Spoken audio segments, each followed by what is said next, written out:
A paz do Senhor, meus prezados irmãos, mais uma vez uma alegria podermos estarmos no canal do Pastor Edivaldo, da web, para nós gravarmos mais uma videoaula desta feita.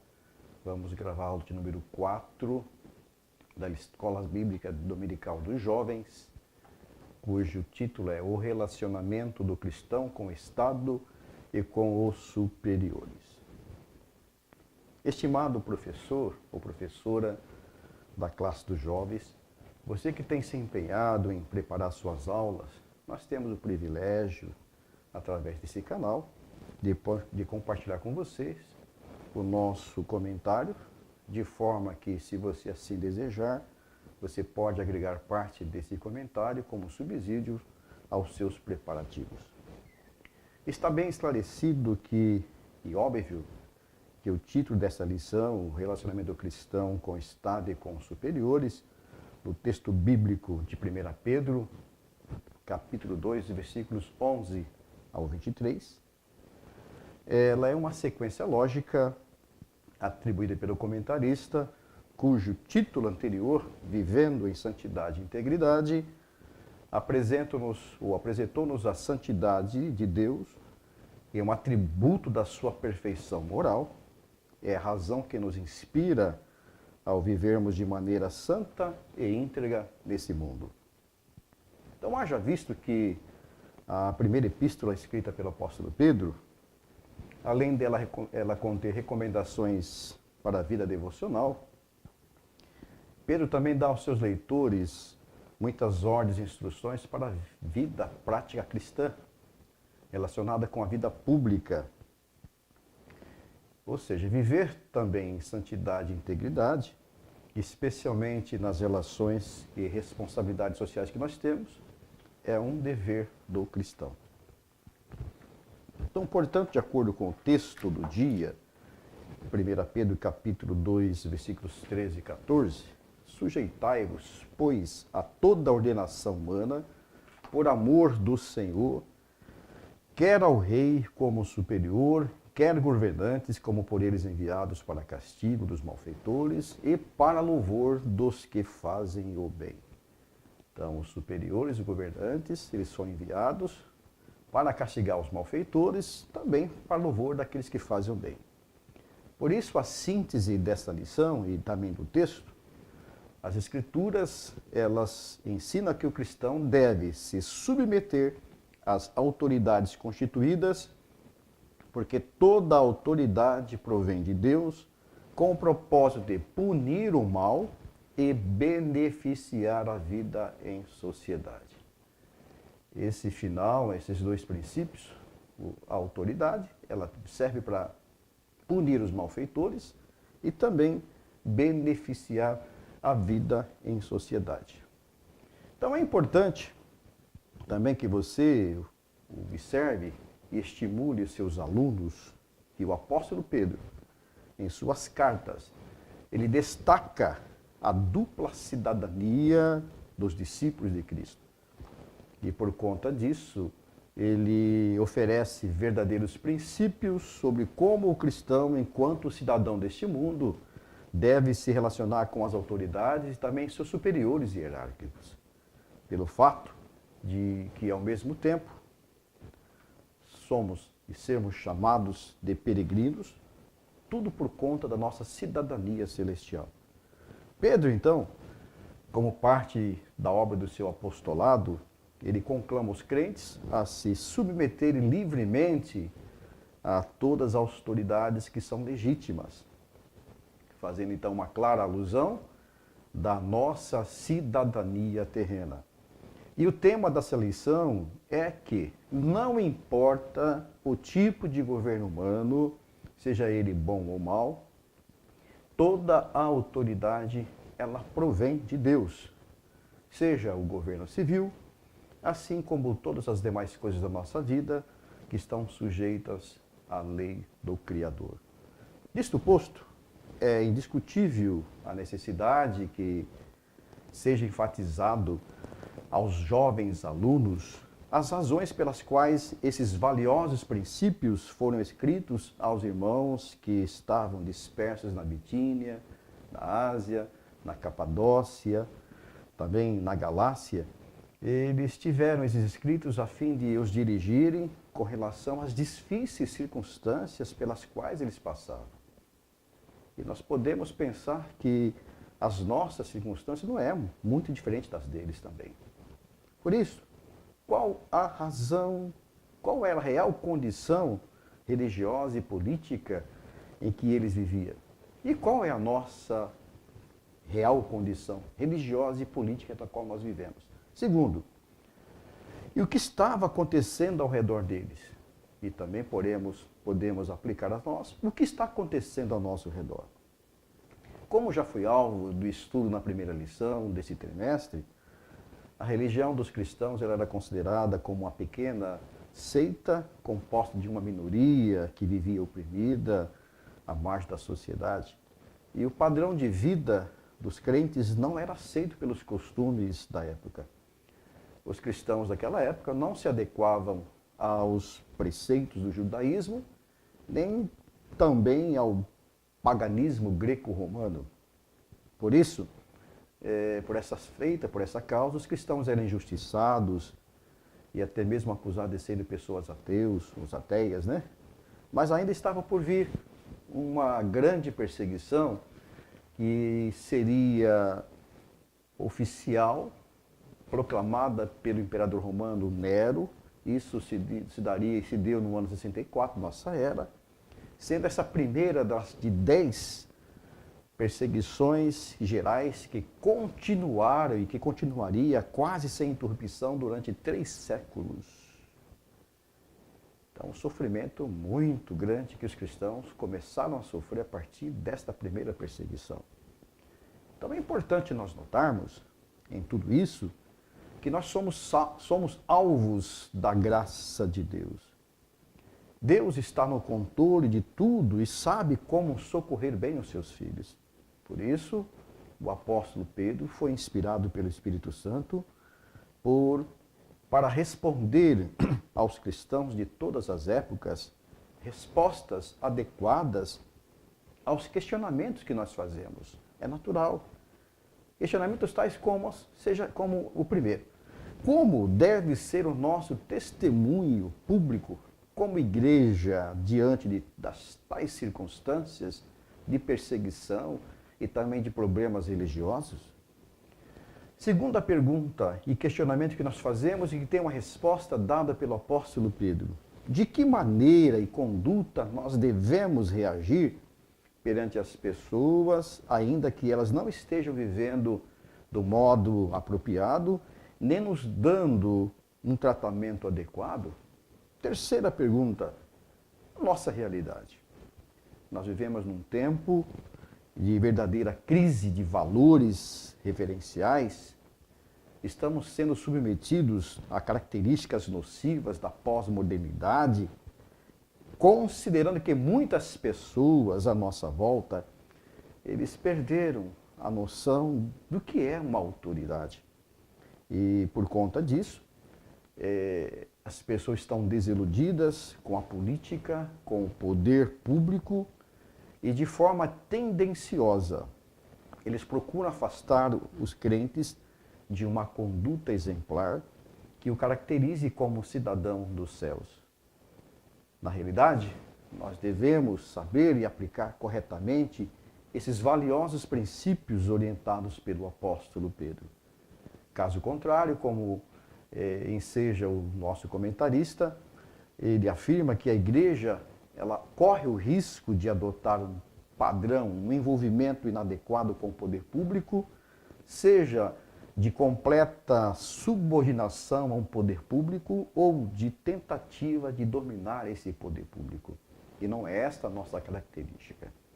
Então, caro professor ou professora, essa lição ela te convida a refletir junto com seus alunos, dizendo a cada um deles as seguintes palavras: embora você não tenha sofrido ainda nas mãos de Nero em sua vida, seu adversário, o diabo, ainda está rugindo ao seu redor, como leão, buscando você ou a quem ele possa devorar.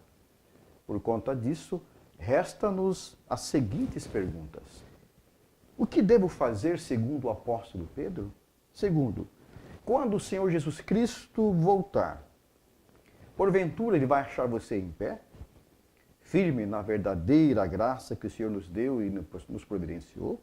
Terceiro, o que você deve fazer ou mudar a fim de estar preparado para você ver Jesus face a face? Então, as respostas a essas perguntas, elas são encontradas nessa lição, onde os objetivos que observam, que estão intrinsecamente ligados aos versículos de número 17 e 18 do texto bíblico. Honrai a todos, amai fraternidade, temei a Deus e honrai o Rei. Vós, servos, sujeitai-vos com todo temor ao Senhor, não somente ao bom e humano, mas também ao mal. E o versículo 21, porque para isto sois chamados, pois também Cristo padeceu por nós, deixando-nos o exemplo para que sigais as suas pisadas. Então, significa que todos os verdadeiros cristãos estão na família de Deus. Como segue os objetivos dessa lição? Primeiro, conscientizar de que a conduta exemplar do cristão, ela requer a abstinência das paixões carnais que caracteriza o devido temor a Deus. Segundo objetivo dessa lição, conhecermos a maneira adequada de se relacionar com o Estado e também com as autoridades que são constituídas. Isso é, honrando-os, pois o governo vem de Deus. Terceiro objetivo desta lição é mostrar o padrão bíblico do relacionamento que o crente com os seus superiores, seguindo o exemplo de Cristo nos sofrimentos pela justiça, em conformidade que lemos no versículo de número 21. O tópico 1, ele nos chama a atenção para a conduta exemplar dos peregrinos. Abstendo-se das paixões carnais. É o versículo de número 11 do texto bíblico que diz assim: Amados, peço-vos, como a peregrinos e forasteiros, que vos abstenhais das concupiscências carnais que combatem contra a alma. Nós podemos notar a forma amorosa e carinhosa que o apóstolo Pedro se dirigia aos crentes como peregrinos e forasteiros, enquanto como cidadãos celestiais de uma pátria distante. Os crentes precisam abster-se das paixões carnais. Tudo isso coadunado com as comparações que Jesus Cristo fez quando estava pronunciando o Sermão do Monte, registrado por Mateus no capítulo 5, versículos 13 e 14, que diz assim: Vós sois o sal da terra e vós sois a luz do mundo. Jesus estava enaltecendo o exemplo de conduta exemplar, comparando o crente como sal. O sal que preserva, o sal que dá sabor e provoca sede às pessoas que têm contato com ele. Implicando isso que, como eu e você devemos anunciar as virtudes de Deus num viver santo e íntegro, mais pela maneira de como nós vivemos do que pelo que nós dizemos. Por quê? O sal e a luz, eles agem mais por suas características e falam por si só. Resultado de tudo isso, de termos um exemplo de conduta perante essa sociedade, diz assim o versículo 12: Tendo o vosso viver honesto entre os gentios, para que, naquilo que fala mal de vós, como de malfeitores, eles glorifiquem a Deus no dia da visitação, pelas obras que em vós observem. Ou seja, é um resultado um resultado exemplar vivido entre as pessoas que falam mal de nós. É uma prova de que nós somos diferentes. E quando eles no dia em que forem trazidos a Cristo, eles irão glorificar a Deus por meio da nossa vida de sofrimento e de nosso viver honesto e de boas obras. Então é possível provar, sob os cuidados de Deus, que o cristão pode viver diferentemente no meio em que ele vive. Em seguida, nós podemos ver, em segunda instância, segundo a orientação do apóstolo Pedro, a conduta exemplar do cristão, como forasteiro, somente poderá ser efetivamente alcançada de forma plena quando o cristão reconhecer que está sujeito às suas fraquezas morais. Quando nós reconhecemos que somos fracos moralmente, por conta da nossa natureza decaída, pecaminosa, nós precisamos reconhecer que somos extremamente vulneráveis às paixões carnais. Segundo, eu e você estamos dispostos, com a ajuda do Espírito Santo, romper claramente os impulsos naturais que dominaram o nosso passado, impulsos para o pecado. Devemos estar dispostos a fazer isso, com a ajuda do Espírito Santo, a nós rejeitarmos esses impulsos que são naturais em nossa natureza pecaminosa. Ou seja, então o apóstolo quer deixar bem claro nesses comentários, nesses seus ensinos, e também em conformidade ao que o apóstolo Paulo escreveu na carta aos Romanos, capítulo 7, versículos 15 a 25, é o fato de que não temos mais a vida sob o controle do pecado. Jesus nos livrou da condenação do pecado e também nos livrou do poder do pecado sobre nossas vidas. Mas nós devemos afastar-nos, nós não cedermos às paixões carnais que são instintivas, das quais estamos rodeados em nosso tempo. Pois as paixões carnais, elas causam danos à alma do cristão. É o que Pedro faz uma referência aqui. Ela expõe o cristão aos perigos, ao pecado e às suas causas. Quais são essas causas e o perigo? É a destruição e a liberdade moral da alma. Ela enfraquece, as paixões carnais enfraquecem, elas roubam da alma o seu conforto e paz que nós temos com Deus. Se fomos libertos por Jesus Cristo, temos paz com Deus. As paixões carnais, as concupiscências da carne, elas também destroem a dignidade, a santidade, a integridade alcançados pela ação do Espírito Santo em nossa vida. Ainda, os apetites carnais, a lascívia e a sensualidade, elas são odiosos, eles são odiosos a Deus. Eles não glorificam a Deus. Eles retardam o crescimento da vida espiritual.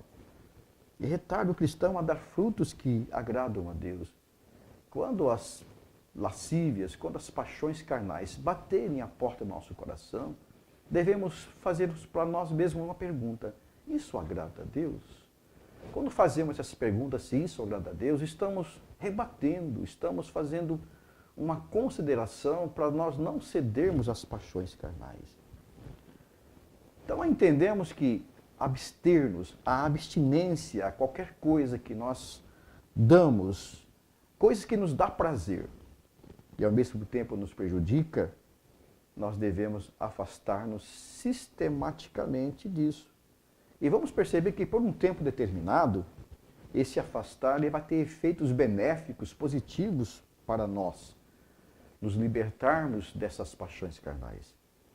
Porque as coisas nos dão prazer, mas quando nós fazemos uma abstinência, ou seja, deixamos, ele vai causar uma certa dificuldade para a pessoa. A alma começa a conjecturar, o apetite carnal começa a lutar, uma luta contra a carne e o espírito. Então, Pedro nos chama a atenção que nós somos convidados a uma disciplina espiritual, uma disciplina espiritual sadia, praticarmos uma abstinência cristã, como, por exemplo, a prática do jejum. não somente na questão da alimentação, mas uma prática de jejum em diversas instâncias. Jejum de um aparelho de celular, jejum de televisão, jejum de coisas que nos distraem nesse mundo. Isso é mantermos uma disciplina, darmos mais valor às coisas celestiais do que às coisas materiais. Então devemos, por conta de tudo isso, exercitarmos a disciplina para uma vida cristã sadia, honrosa diante de Deus. Então, abster-se das concupiscências carnais está a nos ensinar os escritos que o apóstolo Pedro deixou escrito. Ela é a base e a sustentação e garantias a todo verdadeiro cristão de que nós estamos em condições de termos um satisfatório relacionamento com o Estado e com os nossos superiores. É base porque ela é um indicador que mantemos primeiramente o desejado relacionamento com aquele que é a autoridade absoluta sobre tudo e sobre todos. Ele é o Rei dos Reis, Senhor dos Senhores. A Ele devemos temor. É base por isso. Devemos, primeiramente, o temor a Deus, que é o nosso Senhor superior. Vivendo assim a conduta exemplar dos peregrinos, nós estamos prontos e seguros a colocarmos em prática, que é o segundo objetivo da lição, o cristão e o Estado. Submetermos às autoridades constituídas, autoridades que são delegadas por Deus. Isso está ratificado também pelo apóstolo Paulo, que escreveu aos Romanos, capítulo 13, versículos 1 ao 3, dizendo: toda alma esteja sujeita às autoridades governamentais, porque não há autoridade que não proceda de Deus, e as autoridades que existem foram ordenadas por Ele. Pois por isso, quem resiste às autoridades, resiste à ordenação de Deus. E os que resistem trarão sobre si mesmos a condenação.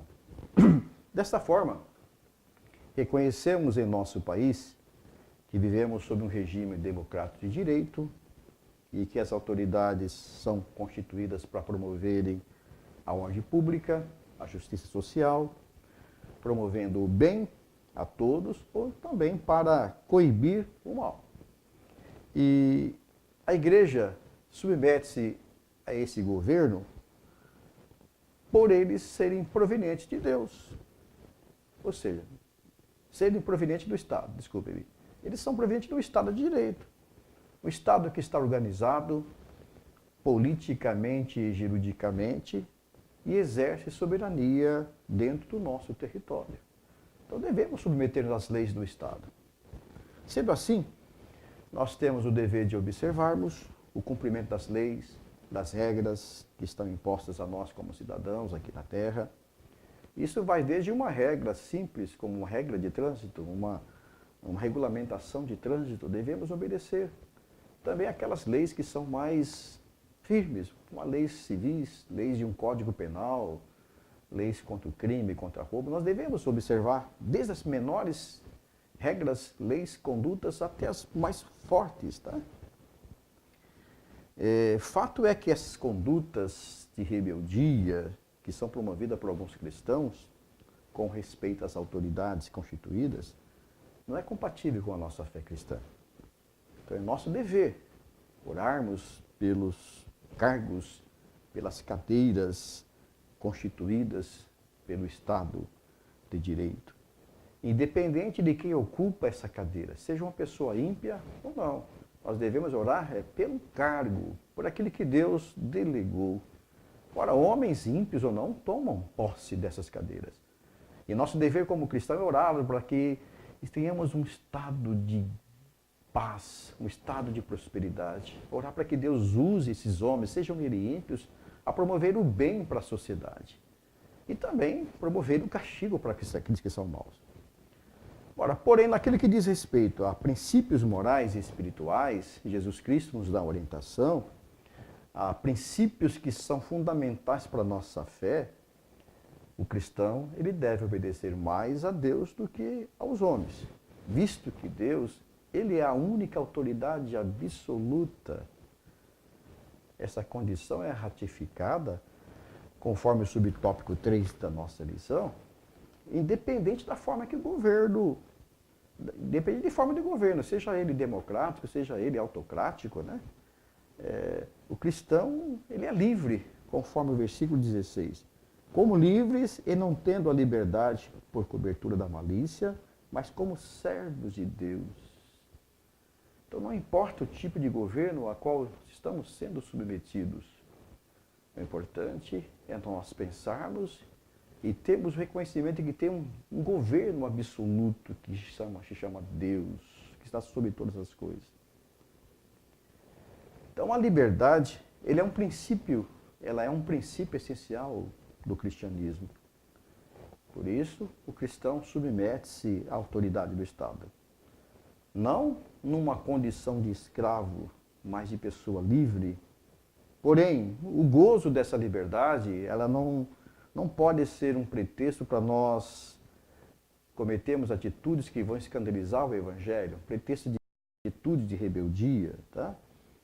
Que vai prejudicar o Evangelho, darmos vazão, lugar à nossa carne. Então Pedro, ele escreve para evitar os erros dos cristãos. O apóstolo, então, ele conta aos cristãos que eles eram livres, mas livres de quê? Aí vem a resposta. Nós não estamos livres do dever ou da obediência às leis divinas. Desta mesma maneira, nós vamos ver no tópico 3, o cristão e os seus superiores. Os superiores existem para trazer benefícios à vida social. São os patrões, são os empresários, são aqueles que se preocupam em empregar, em gerar empregos. E notaremos que por conta dessas condições sociais, de um vínculo empregatício dos cristãos daquela época, os quais eles estavam espalhados no território do Império Romano, em várias localidades, e muitos desses cristãos, eles exerciam uma função de, como fosse uma espécie de um escravo doméstico. Eram servos, empregados domésticos, e eles tinham o dever de submeter-se aos seus superiores, eram eles bons ou maus. E por essa condição, muitos dos seus superiores, também a sociedade em geral, não davam tratamento adequado àqueles cristãos que eram servos.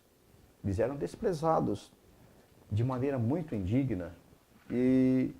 Porém, em contrapartida, como podemos observar, o que Pedro registra, em contrapartida, esses mesmos cristãos, mesmos servos, eram tratados com dignidades nas suas comunidades de fé. Então essa condição estava causando um certo transtorno entre seus servos. Ora, era bem tratado na igreja, nas suas comunidades de fé. Ora, era bem tratado por superiores que eram bons. Mas, ao mesmo tempo, eles tinham os servos, ou seja, tinham os seus patrões, os seus superiores que eram maus. Então, por conta disso, havia entre eles, esses servos, uma imaginação de que a liberdade cristã lhes livraria dos seus senhores maus, incrédulos, cruéis. Então a isso o apóstolo, ele dá uma resposta no versículo 18. Diz assim: vós, servos, sujeitai-vos com todo o temor ao Senhor, não somente ao bom e humano, mas também ao mal. Isso é bem lógico. A nossa natureza humana, ela é formada de instinto, de personalidade, de temperamentos. E quando nós sofremos um agravo mal, nós vamos ter uma reação. Então nós temos as nossas ações, mas temos também as nossas reações. Imagine sofrer aí um agravo, sofrer ódio, sofrer crueldade de pessoas que estão sobre nós. Nós vamos reagir de formas diferenciadas. Então, por essa nossa constituição, nós temos temperamento. Nós nascemos com temperamento e vamos morrer com temperamento. É a forma que nós reagimos a estímulos que vêm de fora para dentro, que nos atinge, são nossas características. E sabemos que existem 4 tipos de características de temperamento que envolvem as pessoas no mundo. Podemos dizer aquele fleumático, quando ele sofre uma ação que vem lhe prejudicar. Existem os fleumáticos. Os fleumáticos são aquelas pessoas que reagem de forma calma, passiva, tranquila. Mas, em contrapartida, existe também aquela pessoa que tem um temperamento sanguíneo, está na flor da pele. As pessoas provocam uma ação contra ele, vai reagir de forma sanguínea, intempestiva. Mas há também um terceiro tipo de grupo de temperamento que é chamado colérico. É aquela pessoa mais firme, aquela pessoa mais resoluta. Ele diz, eu não vou me importar com isso. Ele suporta. Esse é o colérico. Ele tem uma força, ele tem assim um poder de suportar que vai além daquele que é fleumático. Mas, em contrapartida, existe aquele que é melancólico. Ao receber o agravo, ele vai chorar, ele vai reclamar, vai murmurar pelos cantos. Mas nós temos o conhecimento de que os nossos temperamentos deverão ser controlados pelo Espírito Santo, para nós reagirmos de forma que tenhamos uma conduta exemplar no meio daqueles que nos provocam mal. Eis aí uma das razões de estarmos submetidos a Deus e não às nossas paixões carnais. Feito isto, a ordem e orientação foi para que o padrão de comportamento do cristão esteja na contramão do mundo, pois seria mais fácil serem desonestas, infiéis com seus deveres aos seus superiores. Mas o cristão, por amor a Cristo, ele é capaz de submeter-se e respeitar os maus, os superiores maus, cruéis. Isso em conformidade com o versículo 19 e versículo 20. Porque é coisa agradável que alguém, por causa da consciência para com Deus, sofra agravos, padecendo injustamente. Porque que glória será essa, se pecando sois esbofeteados e sofreis, mas se fazendo o bem sois afligidos e sofrereis. Isso é agradável a Deus. Pedro está trazendo um ensino. Se o cristão, diante de situações onde está recebendo ações indignas, crueldade, se eles forem pacientes nas suas provações, enquanto estão sofrendo injustamente, e continuar a cumprir os seus deveres, isso é aceitável a Deus. E Deus vai recompensar tudo que o cristão está sofrendo por causa da consciência para com eles. Isso é glorioso. E não é ser masoquista, mas isso é glorioso. Submeter-se à autoridade que tudo vê, que tudo tem controle, que tudo pode. Senhor dos senhores, Rei dos reis. Hoje, nos nossos dias atuais, as relações de trabalhos são diferentes. Estamos amparados por normas regulamentadoras que nos conduz, ou seja, nos dá direitos e deveres como empregados, e também rege direitos e deveres dos patrões. Então, essa condição não vai nos isentar de mantermos em mente esse princípio de submissão por amor ao Senhor.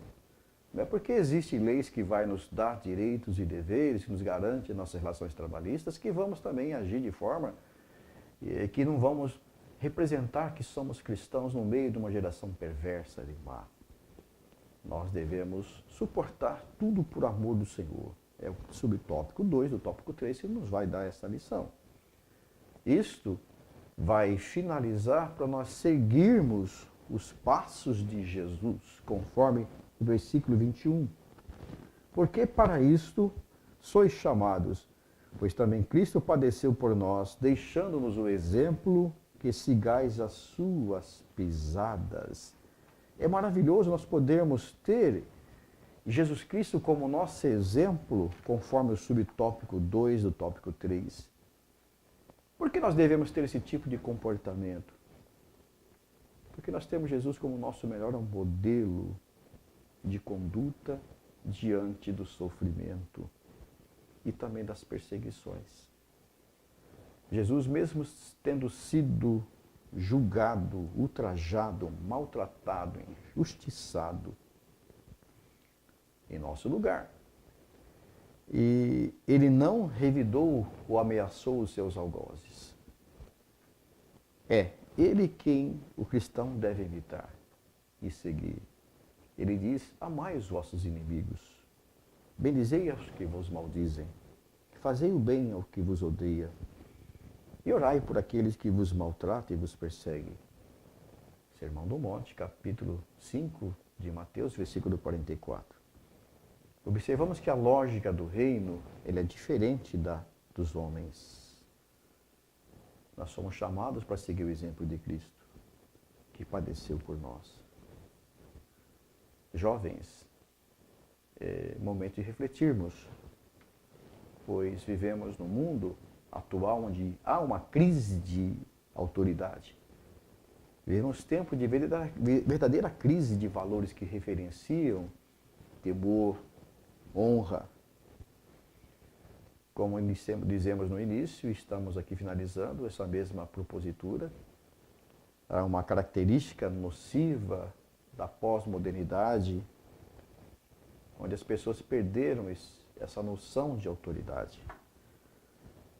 Filhos que não respeitam mais pais, jovens que não respeitam mais professores, não respeitam a autoridade constituída por Deus no Estado, insurge contra a paz, contra a família, eles confrontam os mais velhos. É uma rebeldia que está fragilizando esse princípio de submissão e de honrar a Deus, de amar a Deus, de temor a Deus e também temer aquele que Deus colocou como nossos superiores. Então, por essa razão, o princípio da submissão à autoridade, que é extraída dessa mensagem, a qual Pedro passa para os seus leitores e chega até nós, é atual. E serve para que nós demos valor a essas diretrizes, para vivermos uma vida em comunidade em paz e, por fim, alcançarmos de Deus a coroa, alcançarmos de Deus o nosso galardão, por termos padecido aqui como cristão, vivendo na contramão deste mundo. Causa para nós, para algumas pessoas, realmente uma certa tristeza. Estamos sofrendo, enquanto outros estão se regalando. Mas é melhor padecermos com Cristo e ao final recebemos a nossa recompensa das mãos do Senhor. Vamos na contramão do mundo, jovens. Essa é a propositura que o apóstolo Pedro traz para nós. Respeitarmos os governos constituídos, o nosso relacionamento cristão, para mantermos uma boa conduta com o Estado e com os nossos superiores. Que seja esse também um dos nossos focos, um dos marcos que podemos deixar na nossa geração, passar de geração após geração de cristãos, manter a nossa fé, como já foi estudado, a nossa fé que é provada como ouro, mas ao fim receberemos de Deus um galardão. Que Deus em Cristo nos abençoe e que possamos colocar em prática essas lições para o bem da igreja e para o bem do Senhor, porque isso glorifica o nome do Senhor, não a nós mesmos. E Deus em Cristo nos abençoe em nome de Jesus.